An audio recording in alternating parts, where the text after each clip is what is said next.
Dear Senators, throughout the past year, people have asked for my thoughts about my cousin Robert F. Kennedy Jr. and his presidential campaign.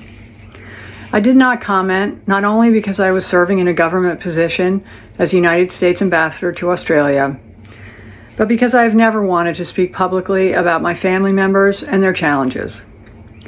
We are a close generation of 28 cousins who have been through a lot together. We know how hard it's been, and we are always there for each other. But now that Bobby has been nominated by President Trump to be Secretary of Health and Human Services, a position that would put him in charge of the health of the American people, I feel an obligation to speak out. Overseeing the FDA, the NIH, the CDC, and Centers for Medicare and Medicaid Services, agencies that are charged with protecting the most vulnerable among us, is an enormous responsibility and one that Bobby is unqualified to fill. He lacks any relevant government, financial, management, or medical experience. His views on vaccines are dangerous and willfully misinformed.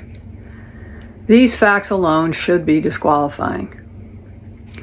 But he has personal qualities related to this job, which for me pose even greater concern.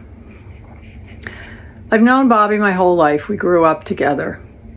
It's no surprise that he keeps birds of prey as pets, because Bobby himself is a predator.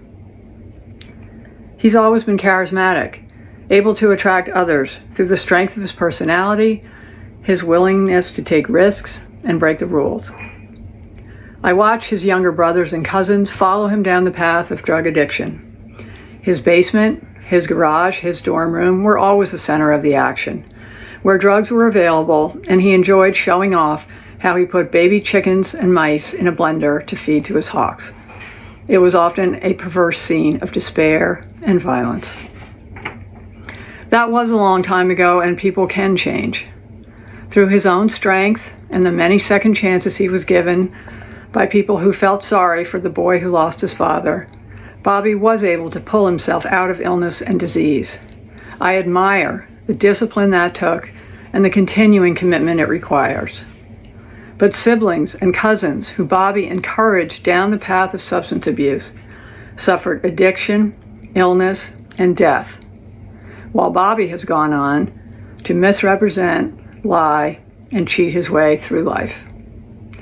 Today, while he may encourage a younger generation to attend AA meetings, Bobby is addicted to attention and power.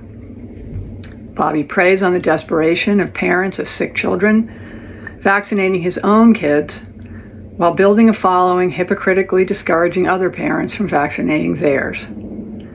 Even before he fills this job, his constant denigration of our healthcare system and the conspiratorial half-truths he's told about vaccines, including in connection with Samoa's deadly 2019 outbreak of measles, have cost lives.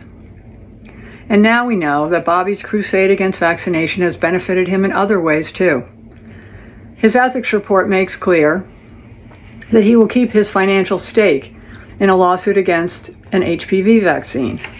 In other words, Bobby is willing to profit and enrich himself by denying access to a vaccine that can prevent almost all forms of cervical cancer and has already been safely administered to millions of boys and girls. During my time in Australia, I worked on the Quad Cancer Initiative, and I learned that cervical cancer is among the top 3 forms of cancer among women in a majority of countries. Tragically, every year, more than 200,000 children lose their mothers. They are orphaned due to a lack of vaccines and screening. Those are the real-world consequences of Bobby's irresponsible beliefs. We are a close family, and none of that is easy to say. It also wasn't easy to remain silent last year when Bobby expropriated my father's image and distorted President Kennedy's legacy to advance his own failed presidential campaign, and then groveled to Donald Trump for a job. Bobby continues to grandstand off my father's assassination and that of his own father. It's incomprehensible to me that someone who is willing to exploit their own painful family tragedies for publicity would be put in charge of America's life and death situations. Unlike Bobby, I try not to speak for my father, but I am certain that he and my Uncle Bobby, who gave their lives in public service to our country, and my Uncle Teddy, who devoted his long Senate career to the cause of improving health care, would be disgusted. The American healthcare system, for all its flaws, is the envy of the world. Its doctors and nurses, researchers, scientists, and caregivers are the most dedicated people I know. Every day they give their lives to heal and save others. They deserve a knowledgeable leader who is committed to evidence and excellence. They deserve a secretary committed to advancing cutting-edge medicine to save lives, not to rejecting the advances we have already made. They deserve a stable, moral, and ethical person at the helm of this crucial agency. They deserve better than Bobby Kennedy, and so do the rest of us. I urge the Senate to reject his nomination. Sincerely, Carolyn Kennedy.